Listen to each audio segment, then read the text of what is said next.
और जिसके अंदर धैर्य पैदा होगा वो ध्यान से खाना खाएगा। तो जो 4 किलो खाता है वो आधा किलो में संतुष्ट हो जाएगा, क्योंकि धैर्य से खाना खाओगे तो मन को स्वाद मिलेगा, पेट को भोजन मिलेगा। जो अधैर्य से खाना खाते हैं उनके मन को स्वाद मिलता है नहीं, तो भरे जा रहे हैं, भरे जा रहे हैं, भरे जा रहे हैं, तो 500 बीमारियां हो रही हैं। जो धैर्य से खाना खाएगा उसको कोई बीमारी नहीं होगी, आराम से खा रहा है, कूच के खा रहा है, रस लेके खा रहा है, रस मन को मिल रहा है। और जो ध्यान से नहीं खा रहा है, एक रसगुल्ला उठाया, गप से मारा अंदर, मन चिल्ला रहा, भैया भैया स्वाद, भैया स्वाद। मन को चाहिए स्वाद और पेट को चाहिए भोजन। लोग क्या कर रहे हैं, स्वाद और भोजन दोनों पेट को दे रहे हैं। उसको स्वाद से क्या मतलब, उसको कैसे पता चलेगा स्वाद क्या है? तो ध्यान से खाना खाओगे तो स्वस्थ रहोगे, क्योंकि जब मन एक रसगुल्ले में स्वाद ले लेगा तो दूसरा मांगेगा ही नहीं। ध्यान से जो आदमी पढ़ेगा उसके पैराग्राफ का चित्र बनेगा, यहां पर चित्र, ये नहीं ऐसे भन भन पढ़े जा रहे हैं, no no no no no no no no no no no no no no ऐसा पढ़ा जा रहा है कि जैसे जीवात्मा की देह में कुमार हो, युवा विधा हो, तो वैसे ही अन्य शरीरों को प्राप्ति में वीर पुरुष मोहित होते। कभी कभी आप बालक देश से आप युवा तो आप मर नहीं आते, पुनः बुद्ध हुए पुरुष एक ही है, उसी प्रकार लेश मात भी धरा नहीं, देह की प्राप्ति नहीं होती, कलेवर का परिवर्तन तब तक चलता जब तक। ऐसे थोड़ी पढ़ा जाता है, यहां चित्र बनना चाहिए। ध्यान से खाओगे, धैर्य से खाओगे, ध्यान से क्या फायदा होगा, धैर्य। धैर्य से खाओगे स्वस्थ रहोगे, धैर्य से पढ़ोगे ज्ञानी हो जाओगे, धैर्य से प्रेम करोगे शिव हो जाओगे, धैर्य से युद्ध करोगे कृष्ण हो जाओगे। और धैर्य किसी स्कूल, किसी कॉलेज, किसी यूनिवर्सिटी में नहीं मिलता। नहीं तो सारे ताकतवर लोग धैर्य का पेटेंट करा लिए होते हैं कि सिर्फ हमारे बच्चे, और इस दुनिया में अमीर हमेशा अमीर रहते और गरीब गरीब ही रहता। धैर्य और विवेक दो ऐसी चीजें हैं जो सिर्फ ध्यान से मिलती हैं। ध्यान से दो चीजें मिलती हैं, एक तो विवेक मिलता है और एक धैर्य मिलता है। लोग पूछते हैं ना ध्यान से क्या मिलता है, ये दो चीजें मिलती हैं। और यही दो चीजें जब किसी को प्राप्त हो जाती हैं तो चाहे जिस घर में हो, अब्राहम लिंकन चाहे जितने गरीब घर में हो, वो महान बन ही जाता है। जिसने ध्यान किया उसको विवेक मिल जाएगा और धैर्य मिल जाएगा, और जिसको विवेक और धैर्य मिला वो अब्राहम लिंकन बन जाएगा, वो बुद्ध बन जाएगा, महावीर बन जाएगा, नरेंद्र मोदी बन जाएगा। तभी तो मैं आप लोगों से हाथ जोड़ के कहता हूं कि ध्यान करो। मैं बार बार कहता हूं, बार बार, बस यही सूत्र मुझे जीवन में समझ में आया। हमको भी पहले लगे कि यार ये लोग बेचारे गुरु गुरु ऐसे टहल रहे हैं, क्या है इनके पास? अरे भैया इनके पास जो है भगवान है इनके पास। ध्यान जीवन में मैंडेटरी है। जो व्यक्ति ध्यान नहीं कर रहा है वो कहीं ना कहीं पशु के लेवल, वो ट्रेंड हो सकता है, अच्छा वो अच्छा ट्रेंड हो सकता है, फोर्क और स्पून से खाना खाएगा, वो रोटी भी फोर्क और नाइफ से काट के खाएगा, बड़ा आपको अच्छा लगेगा, ट्रेंड होगा। बिना ध्यान का आदमी ट्रेंड हो सकता है, देखने से लगा कि अरे बड़ा डिसेंट, बड़ा बढ़िया, बहुत अच्छा, वो ट्रेंड है वो। लेकिन ध्यान एक इतनी बड़ी एल्केमी है, इतना बड़ा शास्त्र है, सबको, हिंदू, मुसलमान, सिख, ईसाई, सबको मैंडेटरी है। 5 मिनट क्या करेगा तो सांस को देखेगा, सांस को देखेगा तो विचार थम जाएगा, विचार को देखेगा तो सांस उबड़ खाबड़ चल रही कि नहीं चल रही नहीं पता।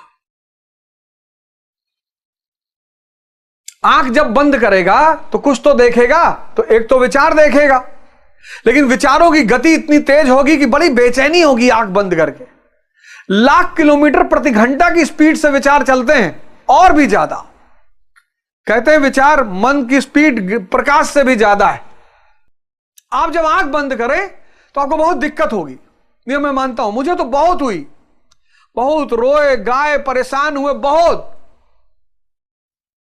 लेकिन ध्यान नहीं छोड़ा मैंने। ये जो कुछ भी मुझे मिला है, ये जो कुछ भी मेरे पास है, वो सिर्फ ध्यान की बदौलत है, और किसी का कोई योगदान नहीं। भाई बाहर से लोगों ने सपोर्ट किया, मदद किया, सहायता की, वो अलग बात है। मेरे पिता का योगदान है, पत्नी का योगदान है, मित्रों का योगदान है, कई सारे कुछ टीचरों का योगदान है, लेकिन योगदान है। ये जो कुछ भी परिवर्तन हुआ ये ध्यान की वजह से हुआ। इसलिए मेरे जीवन का ये परम उद्देश्य है, परम उद्देश्य। शायद इसीलिए 24 का टिकट ही नहीं मिला कि मालिक ने कहा अभी और इस फील्ड में काम करो, 5 साल बाद सोचना। परमात्मा ने कहा 5 साल बाद फिर सोचना, फिर देखेंगे। अभी दुनिया को किसी और चीज की जरूरत है। तुमको मैंने बनाया संवारा सिर्फ इसलिए कि इस विधा का प्रचार हो सके, वरना तुम्हारे जैसा आदमी भीख मांगने की स्थिति में भी नहीं था। सत्य वचन है। अवध ओझा जैसा आदमी भीख मांगने की स्थिति में भी नहीं था। वो तो गोंडा वाले जानते हैं ना, तो गोंडा वाले जानते हैं, और कौन जानेगा।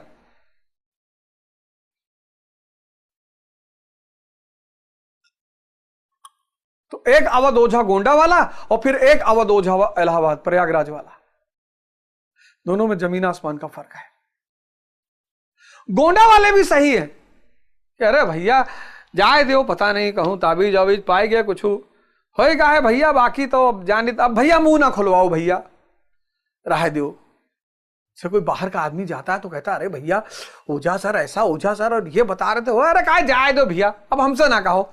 ए सुकुल बताओ तो नहीं, तू ही बताओ। अरे रह दो भैया, हमार काहे मुंह खुलवाए हो, नहीं परा रात रहे गांजा पी कर, हम जानित नहीं है, अब आगे भैया मुंह ना खुलवाओ, अब रह दो भैया। वो सही है, वो सही बोल रहा है, वो झूठ नहीं बोल रहा है, वो सत्य बोल रहा है। इलाहाबाद आए, प्रयागराज आए, दर्शन जैसे विषय से परिचय हुआ, बुद्ध को पढ़ा, महावीर को पढ़ा, और एक ऐसी किताब से पढ़ा हरिप्रसाद सिन्हा, हरेंद्र प्रसाद या Hariprasad, HP Sinha, HP Sinha, Indian philosophy by HP Sinha. अरे भाई साहब, उस किताब इतनी सरलता, 2 किताबें, सीडी शर्मा की किताब भी बहुत अच्छी है, चंद्रधर शर्मा की, लेकिन जिस किताब को मैंने बहुत ज्यादा पढ़ा वो थी हरे एचपी सिन्हा। कई बार पढ़ा, उठा आज भी मैं ले आया हूं, पढ़ता हूं उसको, HP Sinha. Yakub Masih, western philosophy, Descartes, Leibniz, Spinoza, Kant, और फिर हमारे गुरुजन H S. Upadhyay sir, Shivbhanu sir, Empati sir. Empati sir अगर मुझे, इवनिंग क्रिश्चियन कॉलेज के टीचर थे Empati sir, Ewing Christian college, उस आदमी की क्लास में बैठकर एम्पति सर, तो सौभाग्य से मैंने मेडिकल की कोचिंग में एडमिशन ले लिया। वो बॉटनी पढ़ाते थे एम्पति सर, और ऑस्मोसिस तो आज तक दिमाग में बैठा हुआ है। क्या टीचर थे एम्पति सर, पता नहीं है अभी की नहीं, इवनिंग क्रिश्चियन कॉलेज के टीचर थे। कृष्णा कोचिंग में पढ़ाते थे, वो जो यूनिवर्सिटी के गेट के सामने कृष्णा कोचिंग थी वहां पढ़ाते थे। और जबरदस्ती मेरी माता जी मेरा एडमिशन करा के गई थी कृष्णा कोचिंग में कि नहीं है पीएमटी का मेडिकल का कोर्स कर लो। बोले हम डॉक्टर बनेंगे साला, चाकुए डाल देंगे अंदर, खोल के निकाल देंगे। अरे बोली यार तुम बदतमीजी मत करो, पढ़ो पहले। लेकिन एम्पैथी सर का वो जो पढ़ाने का, मैं पहली बार किसी की क्लास में बैठने लगा। इसलिए टीचरों का बहुत बड़ा योगदान है व्यक्ति के अंदर विषय की रुचि पैदा करने में। और अगर आप चाहते हैं कि शिक्षक आपको रुचि से पढ़ाए, स्टूडेंटों को मैं एक मूल मंत्र बता देता हूं, टीचर कूद कूद के नाच नाच के पढ़ाएगा, 2.5 घंटे से 4 घंटा पढ़ाएगा मुझे छोड़ के। आप एक काम करो, जितने स्टूडेंट हो, आप अगर टीचर से ज्यादा पढ़ना चाहते हो रुचिकर विषय, उसका पैर छू लिया करो यार। उसकी जाति मत देखो, जाति ना पूछो साधु की, पूछ लीजिए ज्ञान।